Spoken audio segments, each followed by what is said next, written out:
Hey, it's Noelle from Country Credits. I'm here with Kristian Bush, an artist, songwriter, producer, all the above. So it's so great to have you. How are you? Thank you. I'm doing well. How are you? Doing great. I know you probably have done tons of interviews like this, but I wanted to start back to your journey to music. And I know you haven't always lived in Nashville. So if you want to kind of like, can you start from, it doesn't have to be way beginning, but like somewhat of bringing people up to speed that don't already know of how you got involved initially in music and specifically country music. Sure. Uh, I, I was one of those kids that their parents enrolled you in everything possible Mhm. just to either keep me busy or out of trouble. Right. And my brother and I were the same. And if we look back at some like faded pictures of the 70s, you will see us in all sorts of outfits.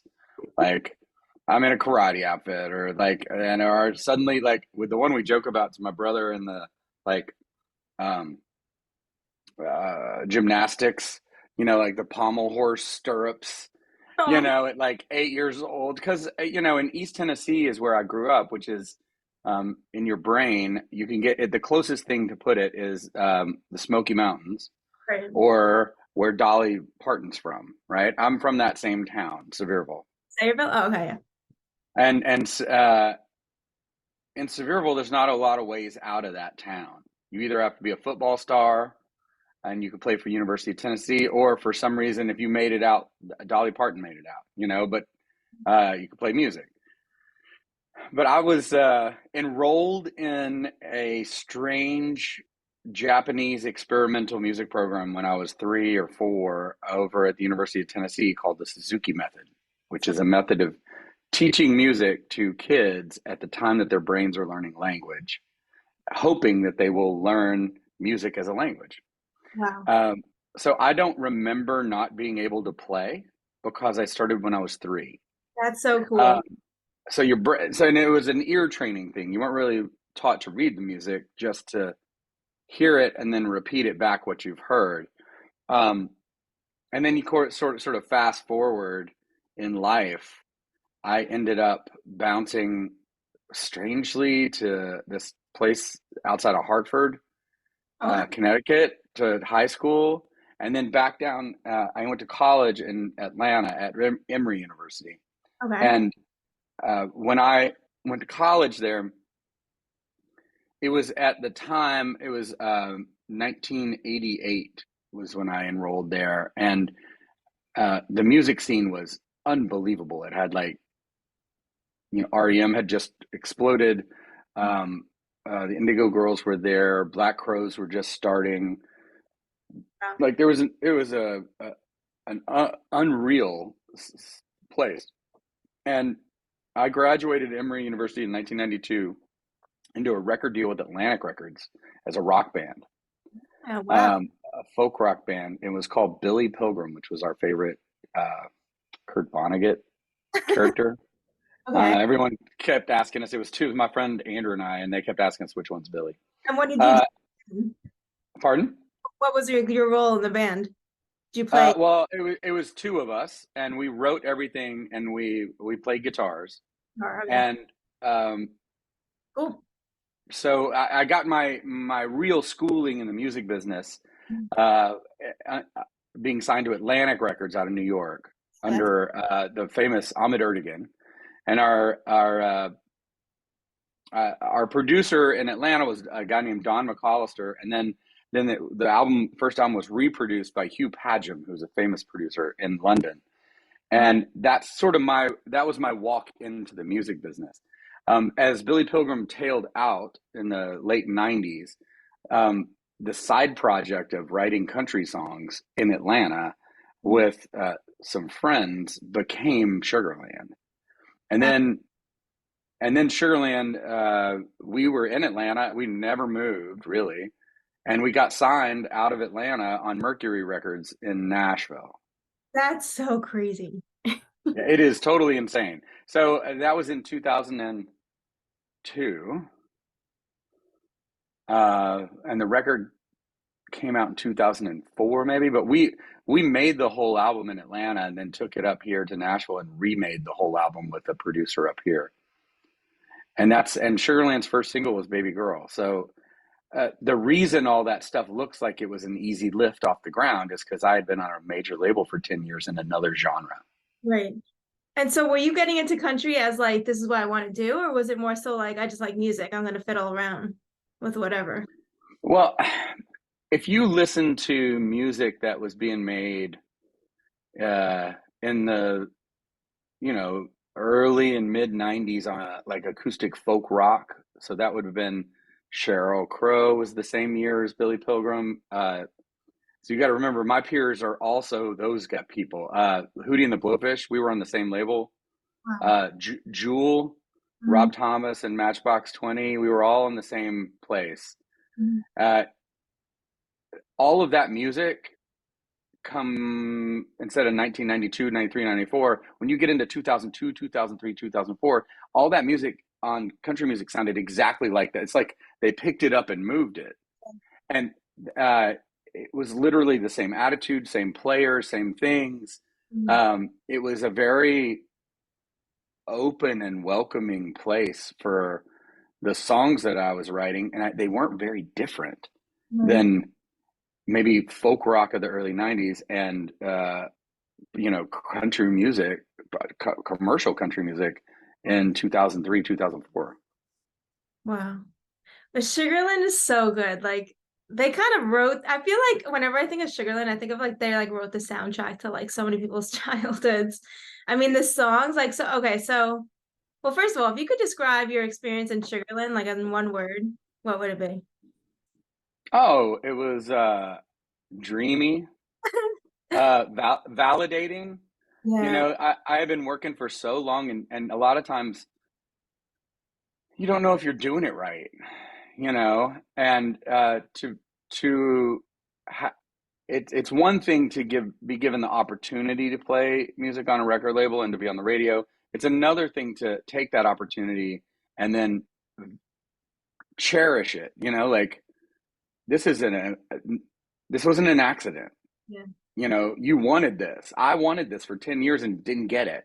Mm.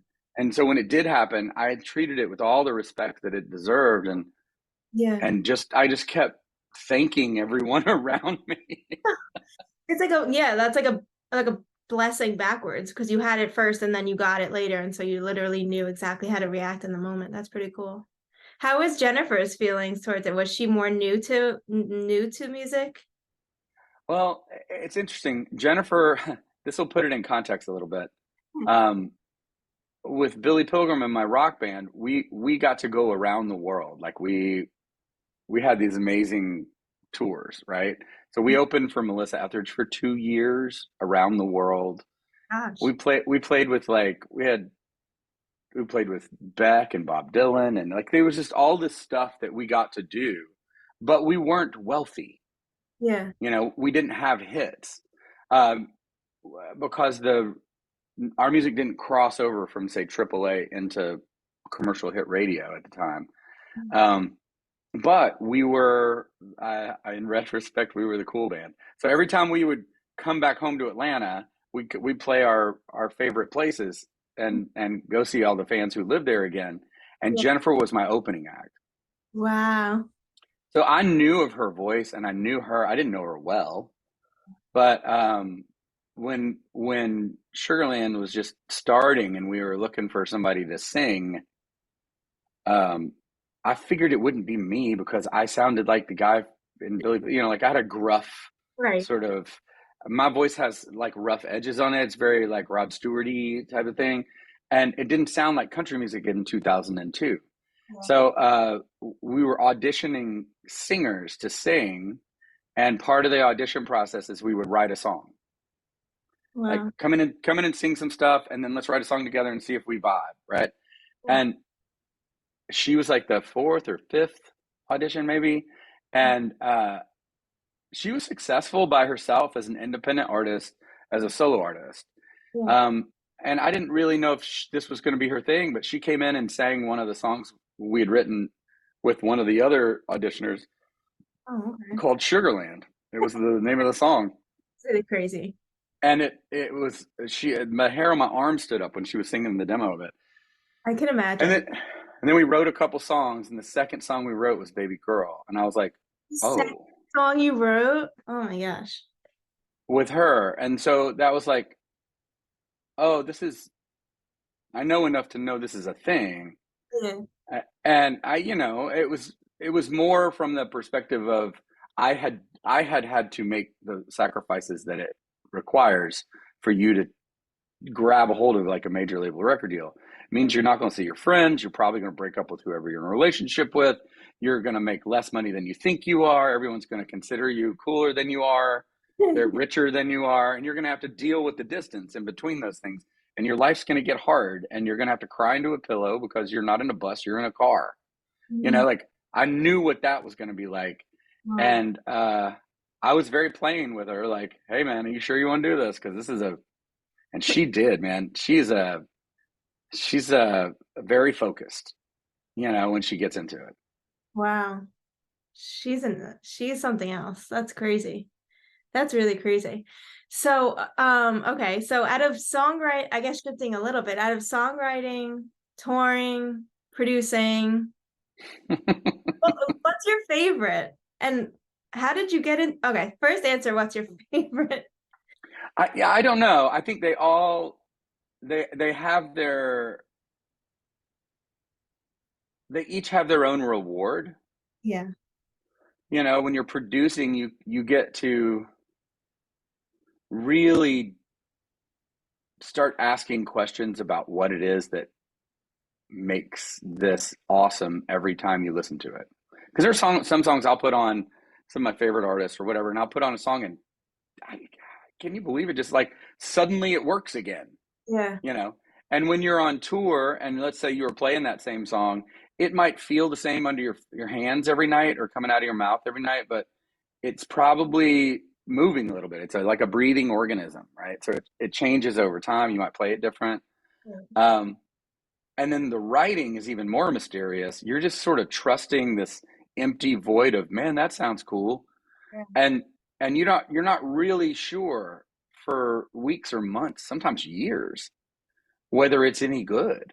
So uh, each has its own mystery that has its own payoff, and it's like you know agony of defeat if it goes wrong. Yeah. Wow. I I love playing live, but it's getting more and more interesting to take the excitement of playing live and forcing it into the studio because I think those moments as a producer, especially now that I'm producing a lot of other artists, not just my own stuff or Yeah. Sugarland stuff, if I can force us into for a second being on stage, Yeah. even Yeah. though you're in a studio, you're willing to take the risks you would take on stage. Yeah. You really are mining for gold. Mhm. Wow. Yeah, I personally love the production end because like you said, you're literally like developing what someone's going to listen to for years to come. You're developing it in that moment and it could literally sound from different producers, it could sound so different. So you're kind of leaving your mark on it without people hearing your voice or anything, but I don't know, it's so cool. Um, do you want to like describe the processes of production for those that don't know about that whole how it goes? Sure. It's an interesting word because depending on what genre you're in, it means something different. So if you hear somebody say that they're a producer, but they're kind of referring to hip hop or to pop, they're also saying that they're a writer. Because a lot of times it's valuable to have somebody that's creating just the beats or the emotional musical environment that you're writing into. And that wasn't really a traditional job in at least the country music vernacular. Usually 100%. it's two or three people in a room, and they all have different skill sets. Some of them are great singers, some of them are great players, some might be great with words or melodies, and that unique combination of gumbo of those three people for the next 3 hours is something that's interesting, right? And in hip hop or something, you might have somebody that makes a bunch of beats, and then somebody that's looking to make a record, going and shopping for beats from those people, and then there's another producer that's connecting those pieces, and then there's a singer that shows up or a rapper that shows up. Like there could be a lot more people in the under the word production in Right. that genre. Even in DJ world, like when you see like Zed featuring Maren Morris, like Zed doesn't sing. Yeah. Yeah, and he's the artist, Yeah. but he's just producing, which means he's the track itself, and then he goes out and finds different singers that he might want to put on things and matches the song, and the songs coming from songwriters being pitched to the DJ. It's so strange. So everything's different, but my job as a producer, traditionally in country music, feels more like the director of a movie. It's my job to create an environment that, and I produce a lot on the floor, which means I put musicians in their seats at the same time, Oh, and we learn a song and we play it once. wow. And then I can hear it almost as if it's the way it's going to appear on the radio because you just played it that way, Mm. right? Like, and then we play it twice, and then I change something and we'll play it a third time. And by that time, I usually have the artist in the room trying to sing it at the same time, and they're all starting to react to each other, Mm. like, and so most of my job happens upstream, where I'm trying to come in and explain to everybody in the room what I want. They're there to please, like, you're the quarterback, Mm. you're also the movie director, you're also like, Mm. it's on you if it goes wrong. Yeah. So you have to have made enough records Yeah, in that's this all. way to feel comfortable. Yeah, yeah, But I've been making records since I was 13, yeah. and there are a lot of them are very bad. And but I have it gave me a lot of confidence, Yeah. that the way that I make records isn't so far off, because when we did come to Nashville, I'll never forget. There's a producer named Garth Fundus produced the first Sugarland record, and Garth uh, was a famous record producer, Trisha Yearwood, like all this stuff. And I had only been around British record producers in rock and roll or new wave.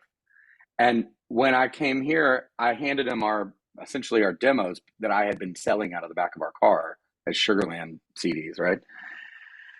And he was like, "Oh, this is great." And he put it in, and then the players played the same things I had recorded. And I was shocked. I was like, "Wait, what?" You're like, they know this. No, it's not that they know it. It's they heard it and they're like, "Oh, that's great," and didn't change it. They just Oh, re-recorded it.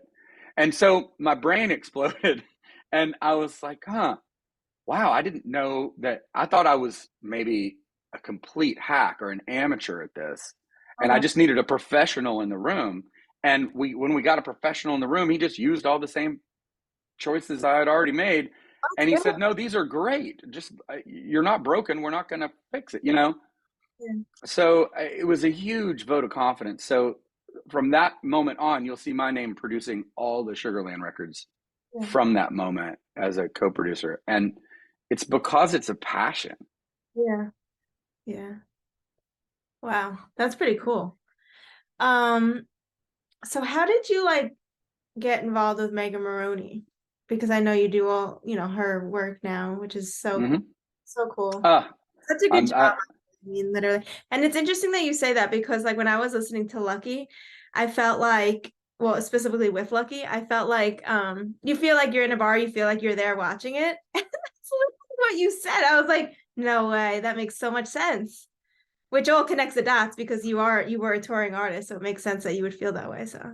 that's And hopefully, I cross my fingers that song will end up on the radio. yes. The energy of listening to that song on the radio. Can you imagine driving around and then a party shows up on your dashboard?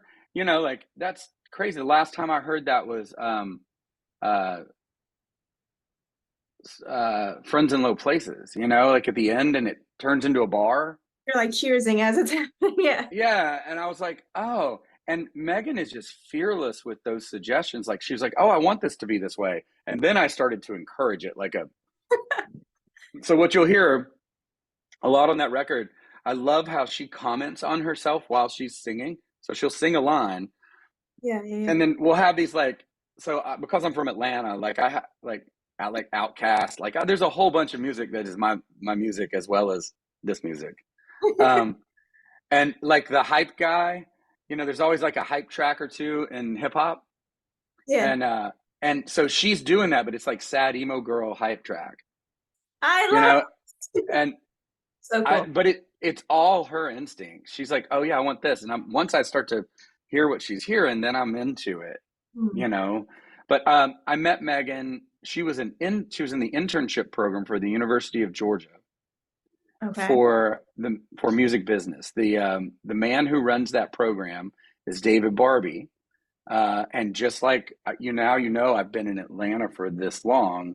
Um, he's a famous music producer, produced Cracker and a bunch of other like '90s bands. But he ended up running that program, and we take one intern every year from him, and we do our best to expose them to whatever they want to be exposed to, because we're a totally weird kind of shop in Atlanta. We don't run a studio to make money. We run a studio to make sure all of my songs get recorded well. Mm, So you can't just come down and rent it. okay. So we only use it for ourselves. And then you got to remember, my brother was in Train, and then Benji, our guitar god, is in Blackberry Smoke. So we're all constantly creating Monday, Tuesday, Wednesday, Thursday, and then we're off into our worlds. Um, and it's only 800 square feet. It's a tiny studio. Like it almost looks like when you show up, you're like, what? Wow. Uh, so she was our intern there, and during her internship, she I giggle like now, completely mortified as to thinking what my brother was asking her to do. Like, would you please do a spreadsheet of Christian's bad lyrics or Ah, something? Like, wow, that's so nuts. but about after her internship was over, she then approached us and said, "Hey, so I want to move to Nashville. I want to sing. I want to play. I want to write." And Brandon was like, "Okay, well, what do you need from, how can we support you?" And she's like, "Could you record a couple of things for me?" And we typically would say no, Right. right? Just because you don't know people's intentions. And I'm a very much of a yes person. I'm a people pleaser type of human. So I would be like, oh, yes, let me help. Like, my brother's like, man, now calm down, calm down. Like, we don't know. We trust her probably as a person, but we don't know her business. And Brandon convinced me. He's like, man, let's bring her in, listen to her song. So she came in, and we listened to two or three songs, and I was like, okay, I can do this. Let's get you recording. She'd never been in front of a microphone in a recording studio, Wow. nothing. And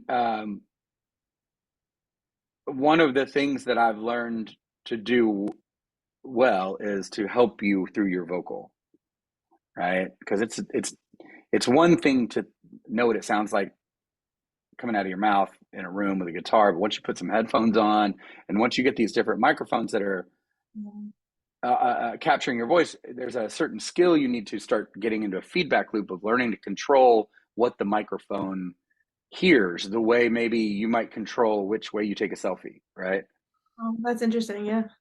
And it's a thing that you have to learn by trying it, listening, trying it. It's the same metaphor, like your phone, taking another picture, take another picture, look at it, you know, and especially if you want to be represented a certain way, or you're trying to, like, if you want to have a sad picture or a happy picture or whatever, there's different ways to learn how to manipulate your own voice.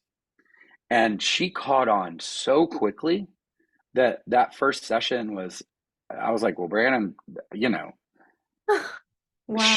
she's got the skill naturally to do it, but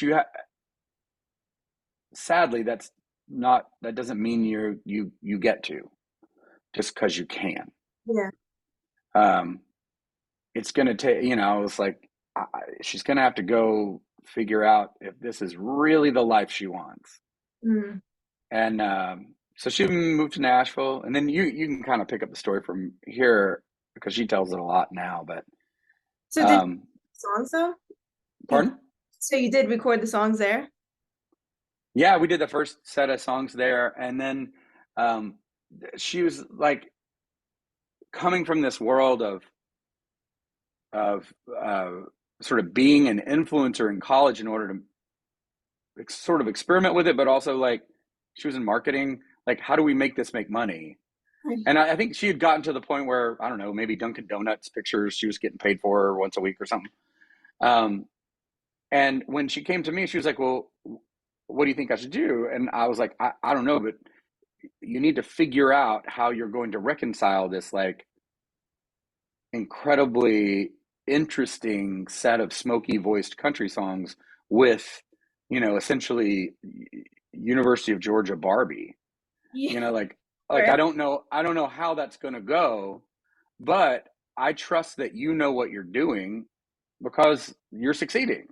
Right. And so she started this sort of methodical thing of like, how do I remember sitting next to her. She's like, I think it's going to be 3 posts a week for my pay my bills, and then one post about music, and I'll do like a 3-to-1, and then I'll start changing it to like 3-to-2, and then I'll start moving it across. And then she was like, then TikTok had just showed up, and we were like, well, do we all have to do this now? Is this what's really happening? She goes, maybe I can just put my music on TikTok. Maybe I'll just experiment over there. And it just started to move from that side. And her songs, I sent her to the one lady I trusted in Nashville, because I was afraid that she was so beautiful Right. that she'd get in these writing rooms, and I would be happy to say this in front of this camera. A lot of these guys are just wanted. I was afraid that a lot of these guys would just want her in the room to look at and to try to date her, and she would never get cuts or never be taken completely seriously. And it scared the crap out of me. And I was like, I hate that this is true. Yeah. But in order to like give you a little protection or something, I sent her to the only woman I trusted up here was Julie Griffith, and said, Julie, will I'm not asking you to sign her to a pub deal or anything. I'm just asking you to, can you book her some rights and just keep her out of the bad rooms, and we all know what those are. It's awesome that And you did that. Julie did, and she kept her out of those rooms and put her, and found out. She called me like 3 months later. She goes, I think you sent me a superstar. And I was like, well, I'm not going to just send nothing. I never call you about things like this.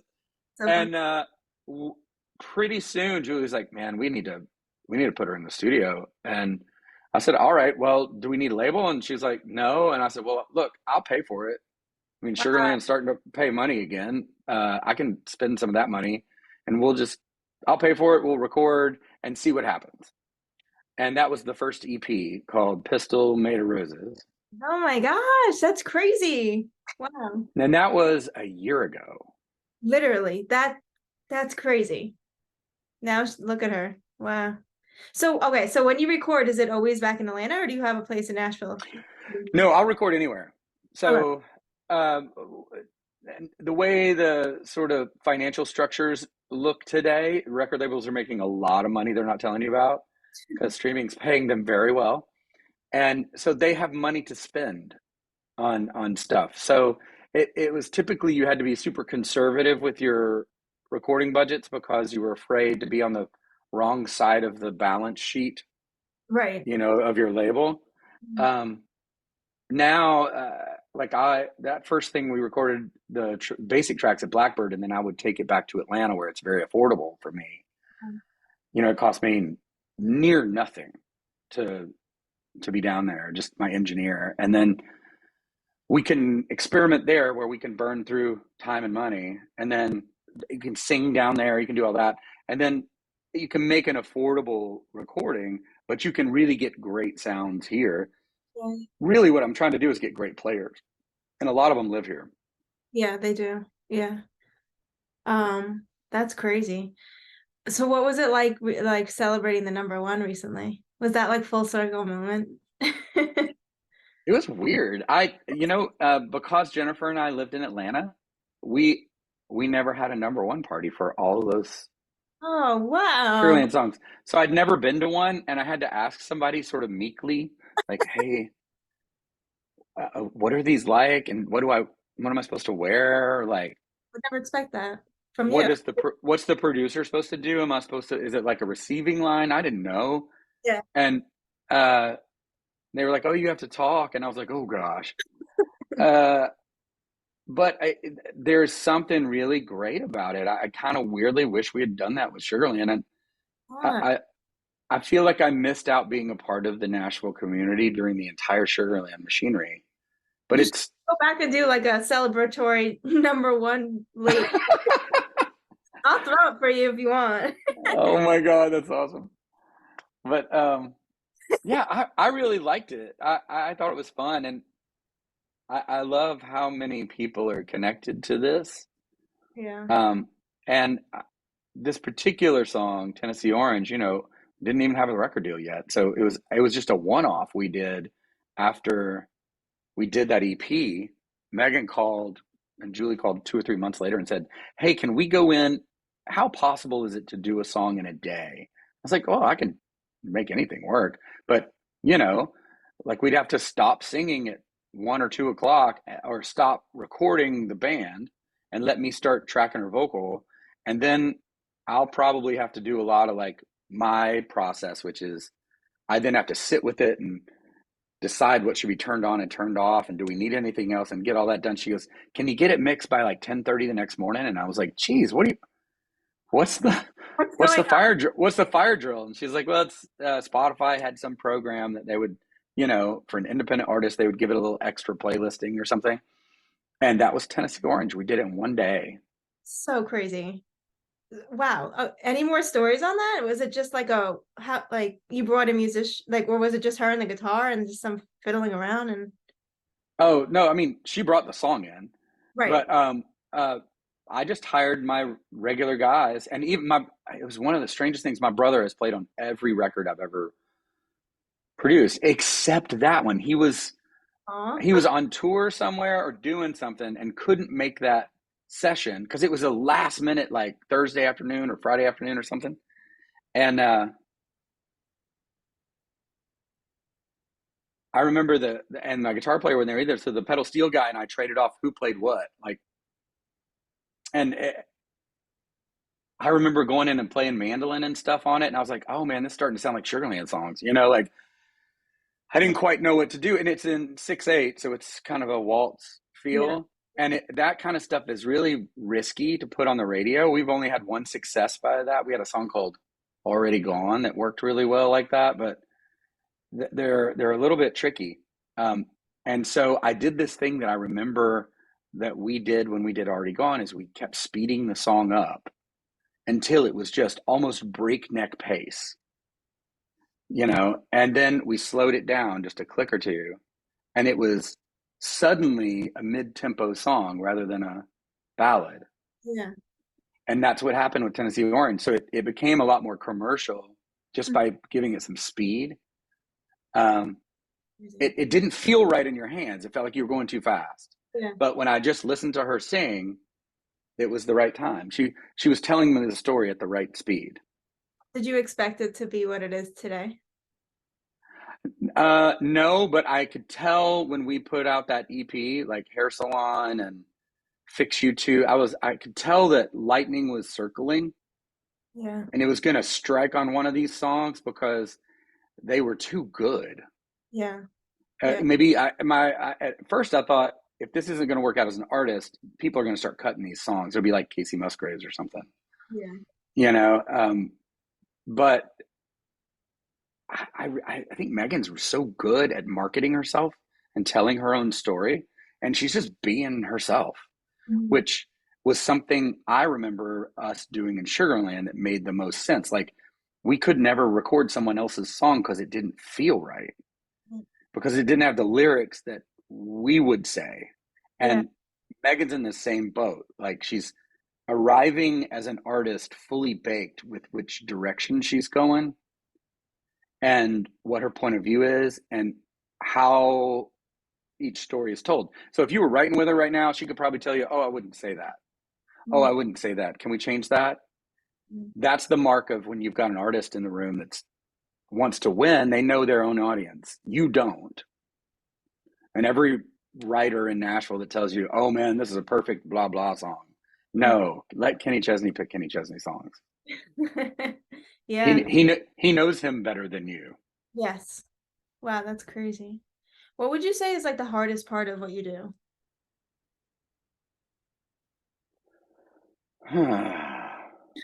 Travel. Yeah. I tell people I get paid to travel. I play the show for free. Aw. Just being away from home and everything. I think it's just being transient. You have to put up some a different set of walls Mhm. to your um, to your life. It isn't easy because you're not in a place for a long time. You don't get to put roots down, and Yeah. the things that come with roots are some of these like deep friendships or um, relationships are very difficult. You have to learn how to be in them, and typically the people who are like okay with relationships, like having to be in love with a guy like me, you have to put up with my involuntary travel. Yeah. I'm not around, Mhm. and that is fraught with all sorts of troubles. When Jill and I got divorced, most of it was I was gone, Mhm. and we talked about it a lot. Yeah. And so I think there's a lot of you have to have some fortitude Mhm. in it. But that's the thing that's I think the biggest trouble. Yeah. Yeah, that must be hard, but it's also rewarding. Yeah, you have to love it. Yeah, you got. Um, and you have like I have a very naive love for it still. Like I still somehow find hope where a lot of people's have had their hearts crushed or You love it. well, it's because Sugarland was the second band that I was in, Mm.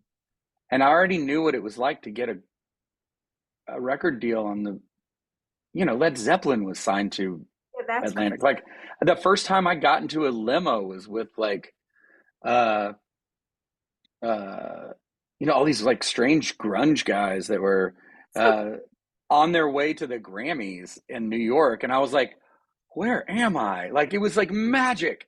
Yeah. And the guy next to me was singing Hootie and the Blowfish songs, and I'm singing Billy Pilgrim songs, and he makes 16 million record sales, and I get 250,000.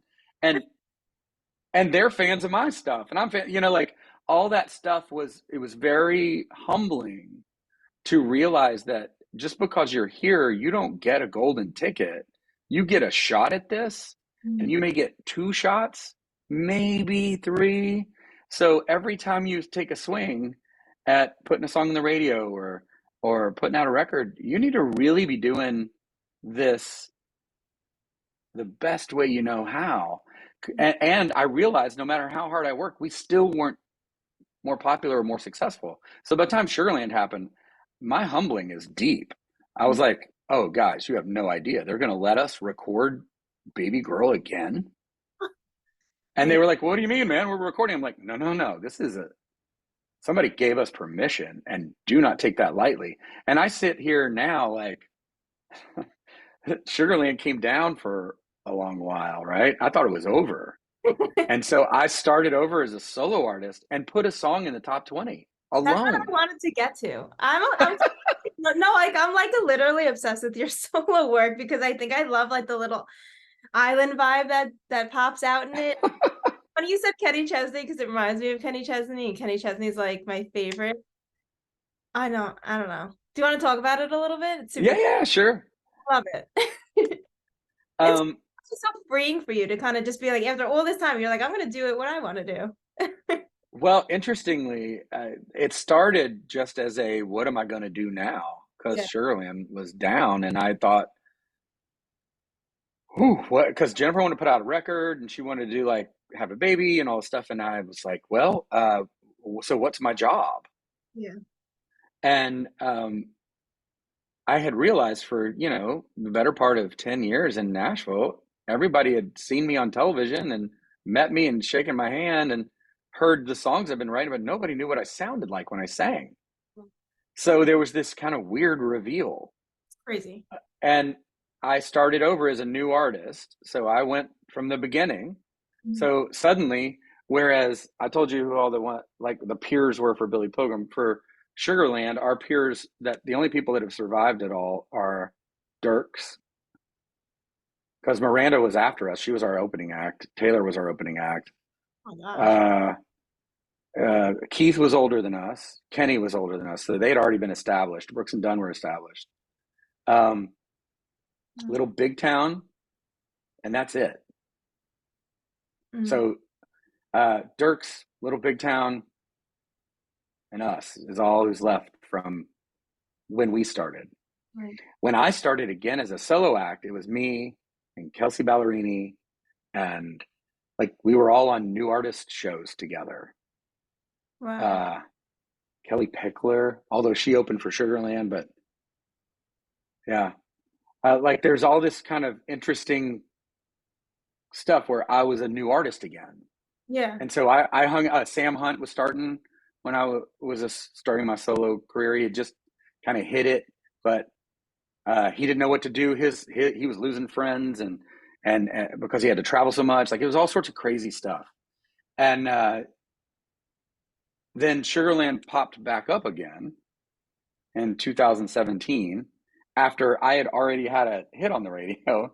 So I was ready to put out another solo record to follow up that hit. And that's when Jennifer called and we started the band back.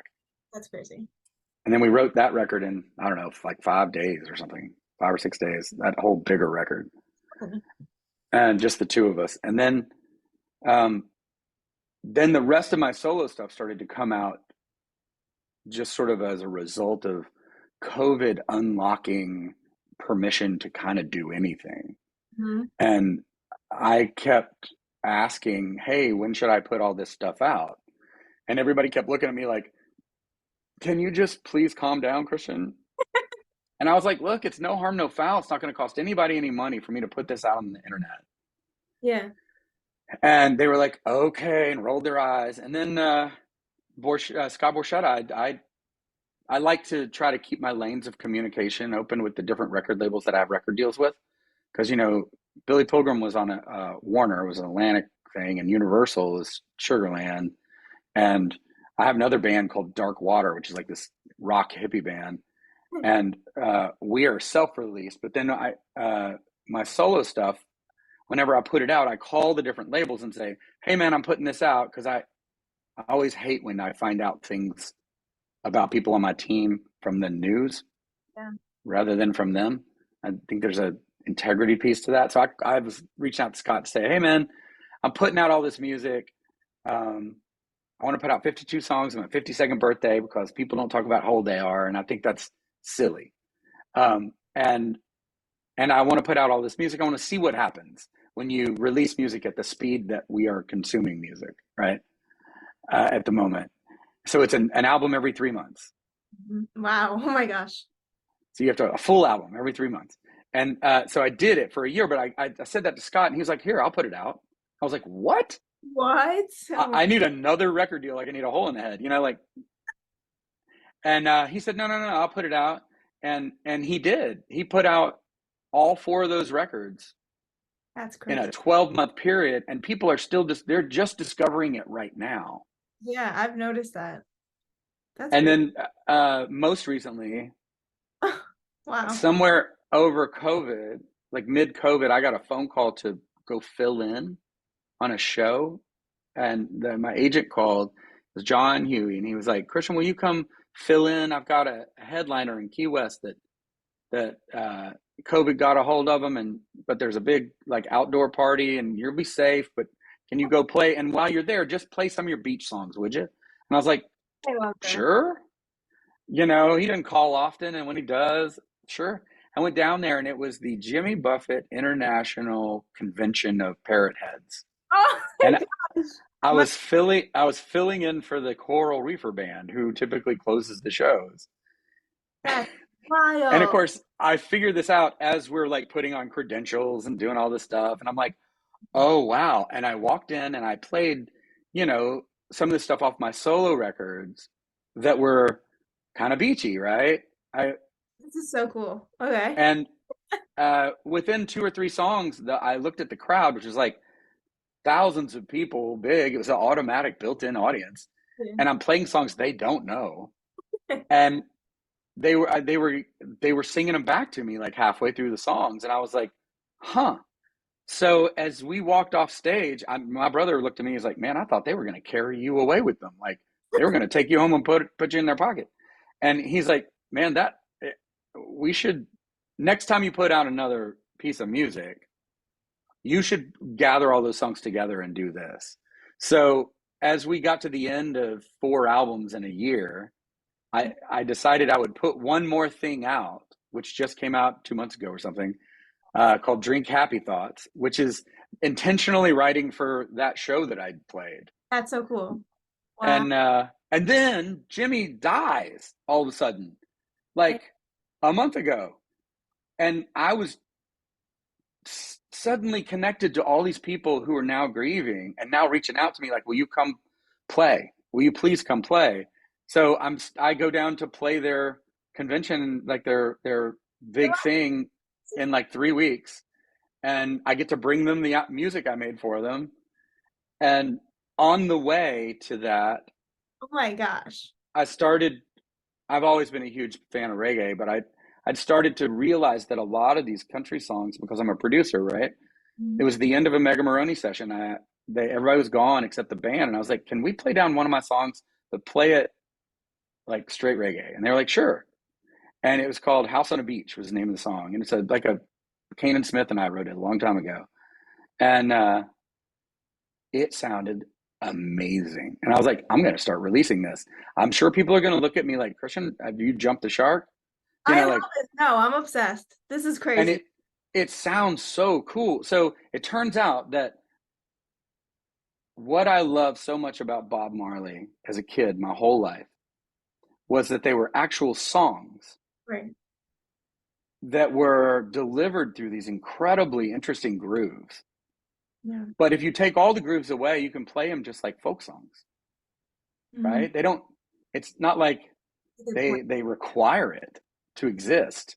Good And point. then yeah, so now I just flipped it. Like, so now I'm putting reggae beats to my old songs to figure out what they sound like.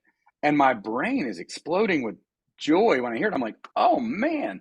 And if I can time all this out right, that, I think that's where I'm going next, not necessarily as a reggae artist, but I reached out to 2 or 3 different artists that are in current reggae life and Mhm. said, teach me.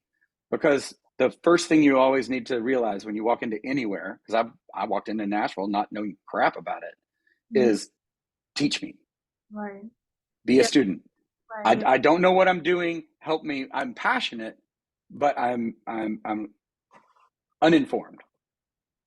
Do you know the elevators? This is like such a random side. Yes, Oh my gosh. I just found out. It's Ineffable Music are the guys that work with them. So Yeah, cool. They are amazing. I don't know. You just remind me of them when you were saying that scene because they kind of they're not, I wouldn't say they're reggae, but they have that whole vibe and they have the vibe. they're they're something special, I think. I don't know how they're not a household name. They're amazing. Well, I mean, part of it is that's our job now, Mhm. right? Is to take those moments where you said, "Man, I don't know why they're not a household name," and ask yourself, "Am I willing to go help? Am I willing to go figure that out? Is this a hill I'd like to go explore or die on?" You know? This is so exciting. Oh my gosh. So you have like emo cowgirl to the Yeah, beach and yeah, everything. yeah, Oh my, yeah. And it gets weirder if you like. I joke with people all the time. If you've made it this far in our conversation, you deserve what you're about to hear. Um,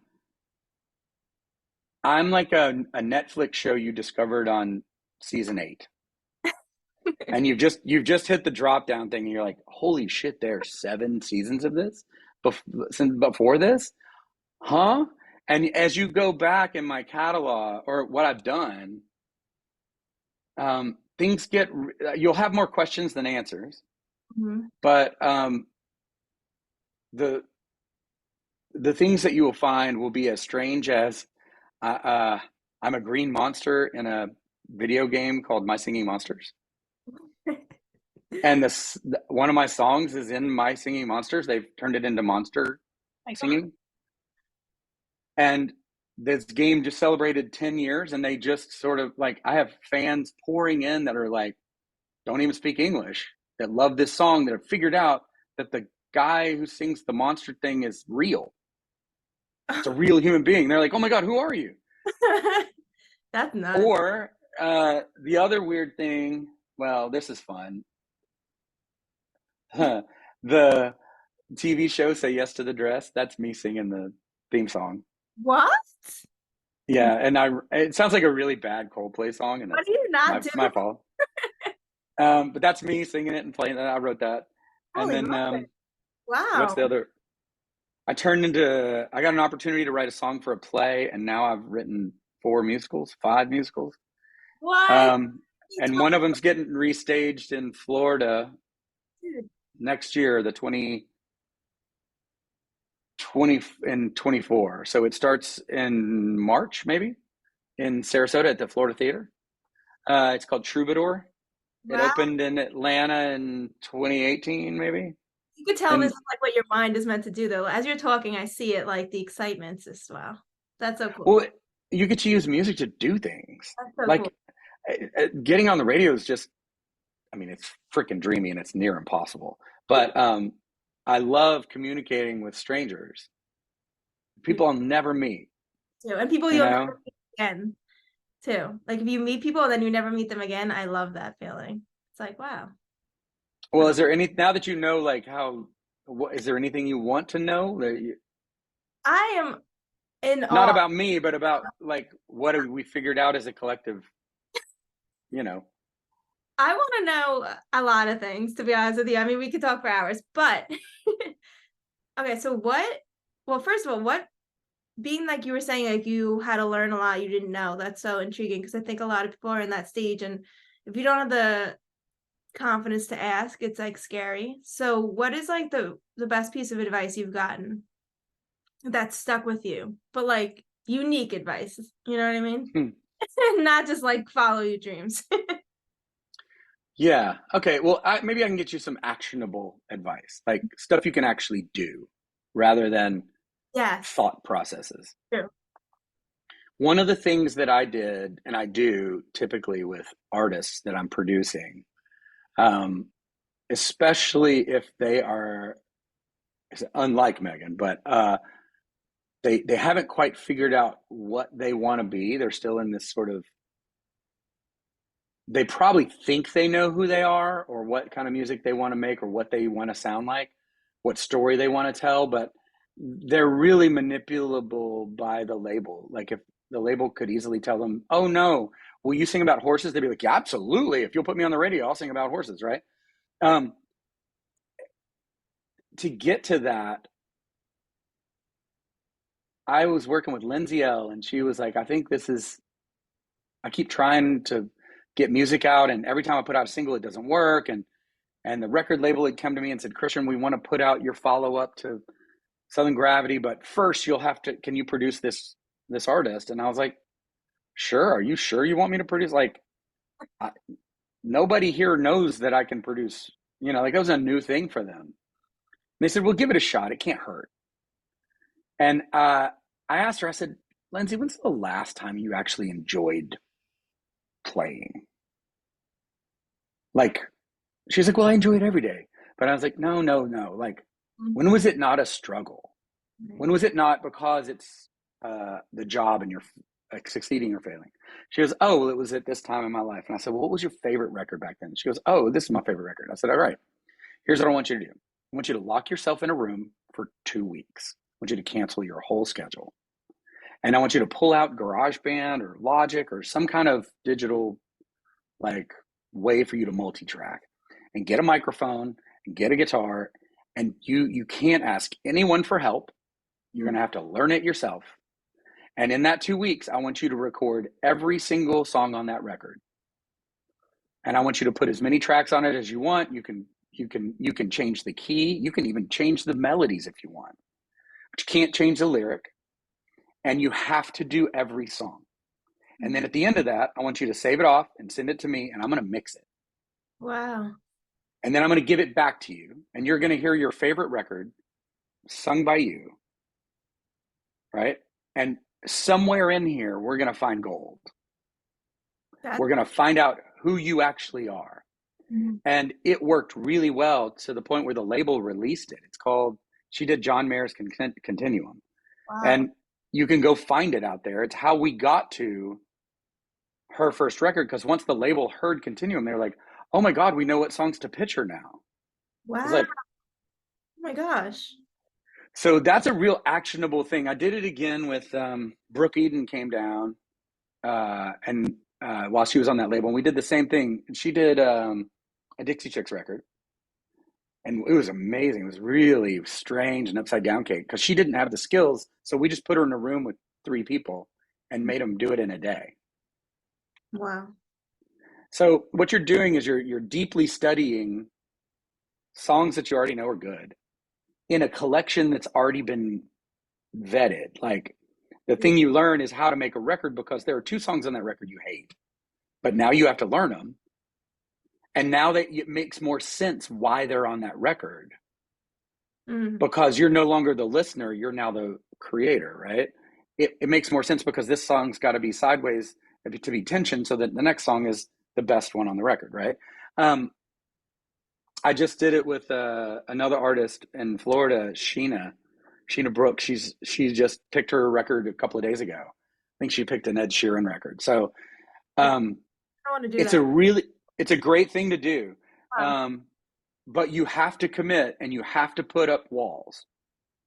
The other piece of advice I give you is make record rules. If you if you get a chance and you're on the internet, go type in the rules for the Roadrunner. The man who developed the cartoon, the Roadrunner, um, he gave his animators a set of rules to stay inside of, Okay. and the rules are so smart. When you read them, you're like, huh? And he got it down to 10 rules. But it's the idea that walls make better art, right? So if you have some boundaries, Okay. then you can start really moving, So right? If there's, pardon? don't 100% have a blank canvas because then you don't know where to start type thing. If you have a blank canvas, just get 4 of them and make them into a room.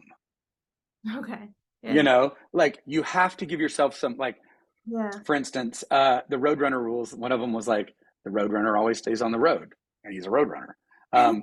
He will, his biggest enemy is not the coyote, it's gravity. Mm. So the Roadrunner always ends up Yeah. getting, like, stopping because gravity pulls him down, and he goes, beep, and then he goes. He always says beep, beep. That was one of the rules. He only says beep, beep. He's more, the coyote is always more humiliated than hurt, right? Mm. So for my solo record, one of my rules was every instrument is a country instrument in the right hands. Okay. Um, every instrument is a drum. Treat every instrument like it's a drum. So when you're listening back, the lyric should be as rhythmic. Judge it for its rhythm first, Mm. right? If you're going to play guitar, play it rhythmically. We don't need a solo here unless the solo is rhythmic, Mm. right? And once you have these rules, you're able to start putting these songs through this sort of set of filters, and it'll pop out the other side all cohesive, I appreciate you that. know? That's cool. I think that's very helpful. Um, There you go. So that was a piece of advice. The advice I got was I was 22 and I wanted a record deal really bad. And we were in Atlanta, and it was a lady who had a record deal. And she said, well, Kristian, just remember, it's the music business. Don't be surprised. Go ahead and handcuff your hands to your ankles. You're going to get fucked. Um, and she's right. That I spent most of my time being worried about that I was getting cheated or screwed, or I was getting a bad deal, or is this, I'm smart enough, I should be able to figure this out. The truth is, the record business is kind of set up as a speculative business, right? It's not it's not like people who go build condos and then know they can sell the condo. it's very risky. It's a high risk, high reward system. So Mhm. the people who are risking on you, um, are going to get high rewards. And what's interesting is you're risking a lot on you too, Mhm. but you're the only person in the system that knows the most about your investment. So if it's, hey man, I should I spend another $10,000 on me doing this? Mhm. Well, you're the only person who can know that. Wow. Yeah. You know when you're going to quit, whatever. So when you're reaching out to other people to be on your team, like, man, will you be my publisher? Will you be my record company?